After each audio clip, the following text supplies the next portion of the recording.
Allez, toujours en direct sur le plateau de Fishing TV, on enchaîne les démonstrations avec Ultimate Fishing. Ultimate Fishing, bonjour, bonjour Stan. Salut Patrick. Salut Lionel. Tu nous amènes un invité de marque, j'aimerais que tu nous en parles. Donc, pour la première fois en France et ici spécialement pour le salon de Clermont-Ferrand, on a la chance d'accueillir quelqu'un de très très important au Japon. Pour les gens qui connaissent sûrement la marque Megabass, qui est une marque relativement mythique dans tout le monde entier, on a la chance d'accueillir Masaki Takagi, qui est donc un pêcheur professionnel Megabass qui s'occupe de tout le staff Japon. Donc c'est quelqu'un de très haut passé déjà, comment dire, dans la société Megabass et qui nous fait vraiment l'honneur de venir à ce salon de Clermont-Ferrand. Alors moi j'aimerais qu'on l'applaudisse avant même de commencer parce que c'est vraiment une première quasiment européenne, hein, non? C'est quasiment européen, une première européenne parce que Megabass ne se déplace que très rarement dans le monde. Bah oui. Donc c'est vraiment, on est vraiment fiers de l'avoir. Une grande faveur qu'ils nous font de venir à ce salon de Clermont-Ferrand. Ok, moi j'aimerais que tu lui passes le micro, tu vas traduire rapidement et il va nous dire, tu peux lui demander ce qu'il pense un petit peu de ce show. Yes, Masaki, what do you think about this fishing show? Because I know it's very different, like Osaka fishing show. It's a big show. And what is your first impression about this fishing show? Stay here. Stay here. Bonjour. Je m'appelle Masaki Takagi. Very exciting to come here. French fisherman is a very high level, I think. Donc Masaki est bien sûr très heureux d'être ici avec nous et surtout de découvrir les pêcheurs français. Il vient de me dire ensuite, on en a pas mal parlé ensemble, qu'il était surpris de la technicité en fait des gens en France, surtout que la pêche est complètement différente par rapport au Japon. Moi j'ai eu la chance de pêcher plusieurs fois à Biwako. C'est vrai que la première cible qu'ils ont au Japon comme poisson, c'est le bass. Exactement, donc là en plus il va se retrouver dans son élément. Donc c'est vrai que les techniques qu'on a adaptées ici en France pour tous nos poissons recherchés, à savoir les cendres, bien sûr, les brochets, sont des applications qu'on a fait, des principes qu'ils ont mis à l'origine pour pêcher le bass. Ok. Thank you. Vous allez nous parler de quoi dans cette démonstration-là? Alors, aujourd'hui, on avait envie un peu de profiter justement que des techniciens comme ça soient ici sur le salon de Clermont-Ferrand pour parler d'une chose qui est très peu utilisée, bien connue de nombreux pêcheurs, mais très peu utilisée. Tu le sais bien, Patrick, beaucoup de gens pêchent généralement au shad. Le shad, tout le monde connaît, c'est très vieux. C'est efficace. C'est simple à utiliser. Un shad, on va simplement le lancer, avoir des récupérations linéaires, ça va pêcher. Maintenant, il y a des choses qui permettent vraiment de faire la différence. C'est des choses qui sont très populaires au Japon. C'est toutes les pêches avec ces Allez, n'en dis dealers. pas plus. Lionel, toi tu te colles là-haut. à ce que tu sais très bien faire. Mon cher ami Lionel, qui est donc pro-staff Japon maintenant, aussi qui fait partie du staff Megabass Japon depuis maintenant presque combien, Lionel? 8 ans 8 ans, oui. 12 ans. 12 ans. Allez, tu vas monter. Donc voilà, qu'il connaît vraiment parfaitement tous ces leurres. Donc je fais Alors, un petit moi, peu... je vais juste, une petite précision, les poissons qui sont dans le bac, évidemment, sont là pour la déco. Hein, il n'est pas question de les attraper. Donc je pense que vous avez fait ce qu'il fallait au niveau des... On a fait ce qu'il faut au niveau des hameçons, ce qui ne va pas empêcher Lionel, à mon avis, de les solliciter quand même, pour voir s'ils réagissent. Ça, c'est drôle. Donc Ok. voilà, donc histoire de continuer un petit peu ce qu'on disait, voilà, on va parler d'un leurre qui paraît un petit peu banal, un worm, donc en traduction française, ça va être un petit peu un ver de terre, Ouais, et des nombreuses applications qu'on va pouvoir utiliser dans les montages. d'accord. À savoir que contrairement à un shad, on va mettre une tête plombée et avoir avec quelques variations aussi. Le worm, on va avoir beaucoup de combinaisons possibles. Donc Lionel va nous en montrer pas mal. Ouais. Et si je peux dire quelque chose, en fait, pour expliquer pourquoi on fait cette animation, la différence entre une pêche au shad et au worm, le worm, il va falloir l'animer. Ça va être une technique vraiment particulière d'animation D'accord. qui va permettre de donner vie au leurre. Vu qu'on n'a pas de caudale, le leurre ne peut pas prendre vie. C'est vraiment à la main du pêcheur de donner vie au leurre. Ça, c'est sympa. Et c'est vraiment très marrant. On le voit sur l'écran, là. Donc Lionel, je ne sais pas par quel montage tu vas commencer. Neko rig. Nekorig, oui. Neko rig. Donc Neko rig, pour la petite histoire, Neko, c'est le chat en japonais et qu'ils appellent donc un montage du chat. C'est quelque chose de très populaire au Japon. Donc Lionel, tu peux nous expliquer un petit peu la particularité de ce montage et quelle leurre vas-tu utiliser pour ce montage? Comme vous le voyez sur la vidéo, enfin je pense que vous devez le voir le leurre, voilà. Monté avec un hameçon où on peut passer à peu près dans tous les obstacles. Il a une ellipse qui lui permet de moins s'accrocher, on va dire. Voilà. À l'intérieur duquel j'ai mis des inserts. En fonction de la grosseur du leurre, on va plus ou moins plomber pour qu'en fin de compte le leurre reste le plus droit possible et le faire sautiller sur le fond le plus droit possible, quoi. Alors, moi, je vais jouer le Candide, hein, ce sera plus simple. Il est accroché par le milieu. Oui. Pourquoi? Mais c'est justement pour pouvoir le laisser en droit. Sinon, la simplicité, ça serait sinon de mettre un plombal. Mais comme on pêche en finesse et qu'on a besoin d'un grammage beaucoup plus petit, quoi, on est obligé de Bah, monter de ce style-là, quoi. Tu vas nous montrer ça tout de suite. Voilà. Juste pour information, Lionel, quel grammage tu as mis à l'intérieur du leurre? Il doit y avoir 3 grammes à peu près. Donc on est vraiment dans les techniques d'approche en finesse. Donc là, comme tu peux Vous voir, voyez, Patrick, la descente est très... Planante? exactement, donc c'est ce qui permet au poisson déjà de le repérer lors de la descente. dans quelles conditions, Lionel, tu vas utiliser ce type de montage? Pour solliciter quel type de poisson Les dans- poissons difficiles, on va dire. Voilà. Surtout ça, c'est très important. La présentation, soigner la présentation. Et Alors, il Est-ce y a- qu'il y a des pêcheurs de black bass levez la main, les pêcheurs de black bass, là. Allez. Bon. N'ayez pas peur. Hein. Alors, vous comprenez ce que dit Lionel, c'est que quand les poissons sont difficiles, les black bass sont des poissons qui sont lunatiques, facétieux et parfois très boudeurs, quoi. Ce qui en fait leur charme aussi. C'est pour ça Absolument. qu'ils sont aussi marrants à pêcher.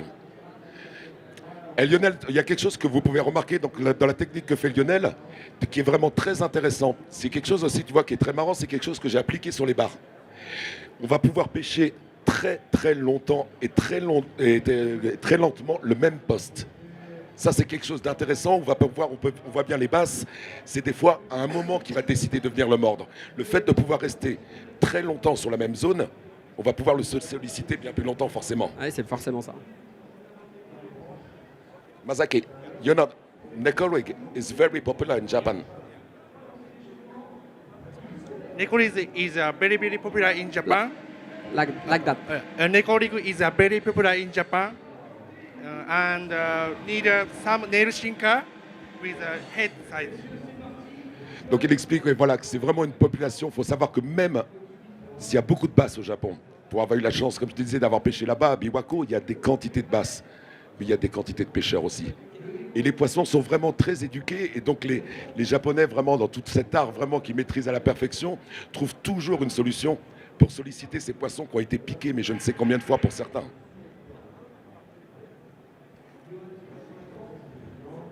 Alors Lionel, là on perd, tout le monde ne pêche peut-être pas le basse. Est-ce que c'est une technique qu'on va pouvoir appliquer sur d'autres poissons, Lionel? oui, sur la perche et le cendre aussi. C'est vraiment justement sur les poissons où il faut vraiment insister. Le cendre en fait partie justement de ces poissons-là. Et ça permet vraiment d'insister sur le poste et vraiment de les énerver, quoi. Et tu as une période de l'année où tu préfères utiliser ce montage? Vraiment où tu vois qu'il y a une différence ou c'est un montage que tu vas utiliser toute l'année? Non, c'est un montage qu'on peut utiliser vraiment toute l'année. Après, on va varier. La variation va se faire surtout au niveau des tailles des leurres. On va descendre sur les poissons très difficiles, on va plutôt descendre sur des petites tailles. Ah ouais, ça a touché. Ça réagit. Donc là, Lionel a monté, comme il disait tout à l'heure, un Iracine, donc ce leurre qu'on voit ici à côté. Bien sûr, on peut adapter tous les leurres de cette forme de type worm avec ce montage. Le principe, c'est toujours, comme le expliquait Lionel, d'insérer ce fameux insert en tungstène qui permet en fait de jouer le rôle de la tête plombée. En tout cas, premier contact avec le leurre, c'est super souple. Alors, et puis c'est des leurres, comme tu peux le voir, Patrick, c'est très fin. On sait très bien. Alors, si on parle des basses, c'est comme les bars, ils fonctionnent vraiment pour attraper les leurres par aspiration. C'est quelque chose qui se retrouve directement dans la bouche. Donc, Lionel, je pense que tu avais un autre montage de worm à nous montrer. Oui. Une variation donc, de ce fameux montage, le Neko rig. Si vous voulez plus d'informations, c'est vrai qu'on ne peut pas forcément tout donner. Vous avez le stand Ultimate Fishing qui est juste à côté. Juste là. Où on sera là pour vous montrer vraiment dans le détail, s'il faut, les petits détails de ce montage. Allez, on enchaîne sur un autre leurre. Donc là, je pense que Lionel va toujours utiliser un worm. C'est quel worm, Lionel, que tu as monté? Lionel, Oui. c'est quel worm que tu as monté? Là, un dot worm. Donc un dot worm qui est un leurre très dense et qui a un petit montage particulier, comme tu peux voir Patrick, qui s'appelle le Jinka Rig. Donc c'est vraiment une nouveauté cette année, notamment de chez Decoy, qui est notre fournisseur d'hameçons, tu sais, et qui a un principe en fait d'assembler un lest en forme un petit peu longiline en dessous d'un hameçon texan. Ah, ok. Par contre, si je peux apporter une petite précision, Megabass a spécialement conçu des cannes pour la France. C'est les cannes avec lesquelles je pêche là, pour vous montrer. Voilà, c'est les French Limited. Voilà, c'est des cannes avec une sonorité très intéressante, justement. Et là, je vois Lionel que tu viens de passer sur une canne casting. Tu peux nous dire pourquoi sur ce montage tu viens de passer sur une canne casting? Ça permet surtout de pêcher plus lourd. Voilà, c'est surtout ça qui est important. Soit en texan, soit voilà. Mais c'est intéressant de pouvoir pêcher plus lourd aussi. Quand on doit descendre sur des profondeurs plus importantes. Quoi. Et pour le Neko Rig, c'est clair, comme vous avez pu le voir, c'était une canne spinning. On utilise tout le temps de la canne spinning pour le Neko Rig parce qu'on est sur des montages qui sont très très légers et on sait que les capacités, tu vois, des cannes tambour tournantes ne sont pas faites pour faire ce type de pêche très légère. La pêche casting, ça c'est franchement répandu en France. De plus en plus, maintenant, c'est vrai que ce qui paraissait être une mode au moment où c'est arrivé en France, moi j'ai vécu ça vraiment, les gens qui nous prenaient un petit peu entre guillemets pour des Américains, les gens ont compris l'intérêt de cette technique de pêche. On a vraiment une précision on peut être aussi précis en spinning. Mais l'avantage du casting, c'est que vraiment, c'est un réflexe. On a vraiment le contrôle de la ligne directement. Et puis cette discrétion, déposer le leurre vraiment... Donc voilà, là, on est vraiment au ras du fond. Hein. C'est justement sur les poissons qui sont collés au fond, c'est très intéressant de voir les réactions. D'ailleurs, j'ai senti quelques touches déjà, apparemment. C'est vraiment à gratter, quoi. Hein. Ah ouais. Ah oui, ça suit. Ça suit. Donc il y a quelque chose qui est intéressant. Là, on parle des basses. On va parler un petit peu des cendres parce que beaucoup de gens pêchent le cendre. Et donc, avec ces fameux worms, que ce soit les Injik, le Lionel Lala ou les racines qu'on avait tout à l'heure, s'il y a quelque chose qui est redoutable sur les cendres, c'est pendant les périodes de crue. Qu'est-ce qui se passe pendant les périodes de crue? Les rivières viennent charrier les berges. Donc toute la terre des berges, qu'est-ce qu'il y a dans la terre des berges? Des vers de terre. Donc ça fait vraiment partie de leur alimentation, généralement pendant les périodes de crue, en période de décrue plutôt qu'en période de crue. Et oui, c'est ça. Et les worms font très très souvent la différence. On va le montrer à la portable. Je pense que Lionel me contredira pas. Ouais, exact. C'est particulier comme forme. C'est particulier, donc j'en reviens à quelque chose. Voilà, on voit bien ce que fait Lionel. Contrairement à un shad, on voit que sa canne est tout le temps en mouvement. Tout le temps en mouvement. Ouais, il vient imprimer. Il est toujours en contact, quoi. L'importance aussi du casting, c'est aussi la présentation et la discrétion au niveau du posé. Comme on est plus lourd, ça permet vraiment de poser le leurre en toute discrétion. Voilà.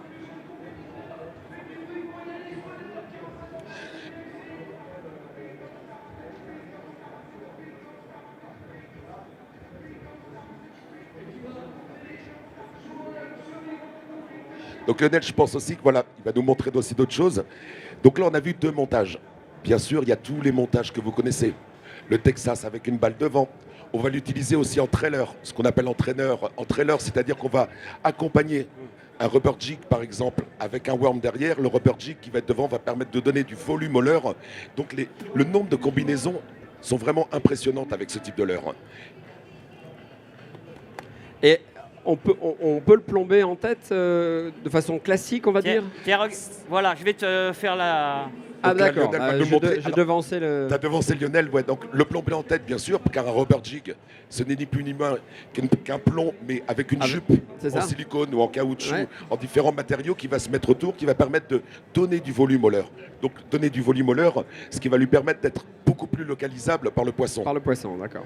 Donc là Lionel, je pense qu'il est en train de reconnecter ça. Et le leurre aussi a été très connu, beaucoup de gens ont utilisé ça à une période. Ce qu'on appelle en wetless. Oui, voilà, donc exactement. Le montage, simplement avec un hameçon texan, on va l'utiliser comme un jerkbait.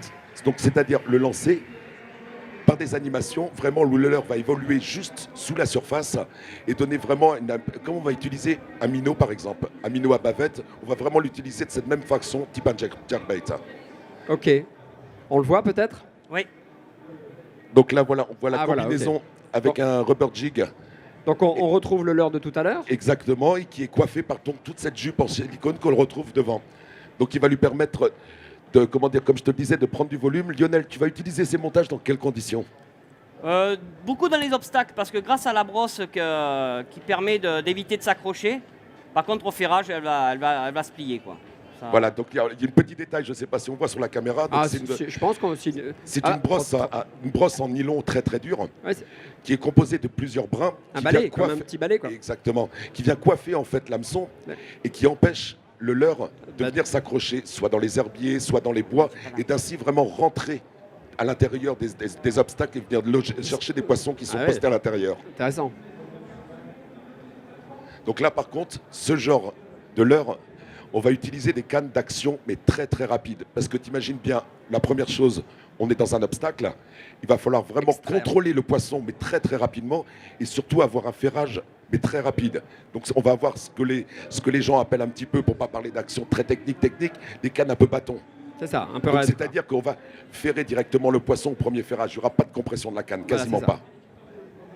En sachant aussi que le jig est un leurre à très gros poisson, quoi. Voilà. On sait que là, on sélectionne directement. Et pourquoi? À cause du volume, justement? Pardon? Je disais pourquoi c'est un leurre. T'as une idée? Non. C'est le volume, c'est quoi? Mais Non je pense un peu le volume du high fer aussi, parce qu'en fin de compte, quand on le laisse tomber, en quelques secondes, la jupe va s'ouvrir justement pour augmenter le volume. Très efficace sur le brochet aussi, et la perche aussi. Donc, Ouais, ça On croit que réagit. oui, ça a intéressé quelques Ça poissons. réagit, ouais. Et on voit bien, dans l'animation, là, on voit bien que... on peut le faire sauter de différentes manières, Ouais, plus voilà. lentement ou beaucoup plus rapidement.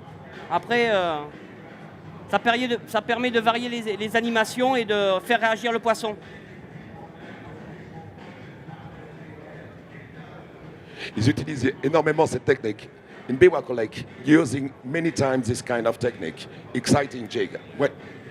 C'est une technique qu'ils utilisent beaucoup au Japon, alors que j'ai pratiqué ça, c'est un petit peu fatigant. Donc, au lieu de faire comme fait Lionel, vraiment des animations très lentes, ils lancent le rubber jig à des distances assez importantes. Généralement, c'est des herbiers enfouis qui viennent pêcher dans 3-4 mètres d'eau, et ils viennent donner des grands coups dans le rubber jig, Ouais. qui permettent de le faire remonter comme faisait Lionel. Ouais, c'est ça. Et sur après, toutes les bon, actions descendantes, les poissons viennent taper dedans. Donc là, ils cherchent vraiment l'agressivité du poisson. Et généralement, souvent, c'est des worms qui vont monter ou alors des imitations, tu sais, des crevisses. Ouais, d'accord. Avec des actions agressives, quoi. Très, très agressives. Ils cherchent vraiment le poisson actif et rendre le poisson Là, très là, on le agressif. voit bien en gros plan. Donc là, on voit vraiment la qualité de la jupe. À Ça- chaque fois qu'elle ouais. touche, elle vient exploser et donner du volume elle et est de la toujours en mouvement, quoi. Je sais pas, c'est notamment un rubber jig Megabass, je pense que tu utilises, Lionel. Oui, énormément. Ouais.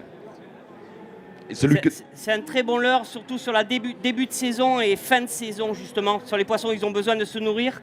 Donc forcément, qu'est-ce qu'ils vont rechercher? Une grosse proie, quoi, directement. Donc ça, c'est intéressant d'aller le chercher justement dans les obstacles, dans les herbiers. Voilà, c'est un leurre qui passe bien, quoi. Voilà. Et l'avantage, c'est qu'on peut monter plein de variantes en niveau leurre souple sur cette tête plombée aussi.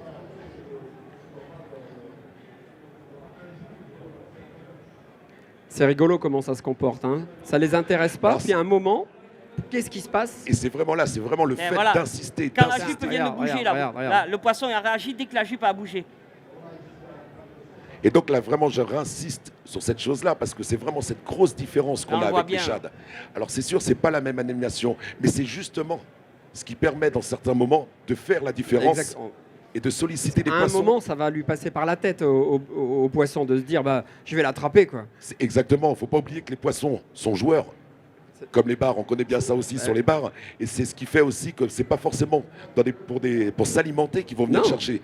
Des fois, c'est simplement pour jouer. Par on pourrait- opportunité aussi, tout comme on simplement. pourrait imaginer un bouchon de liège Avec une un ficelle et chat. C'est exactement la même chose. Ah, regarde, il y a vraiment un rapport étrange. Il regarde ça en se La moindre demandant. petite vibration que je Ouais. vais faire créer, la jupe, ça va le faire réagir. Ça l'intrigue, en fait, hein.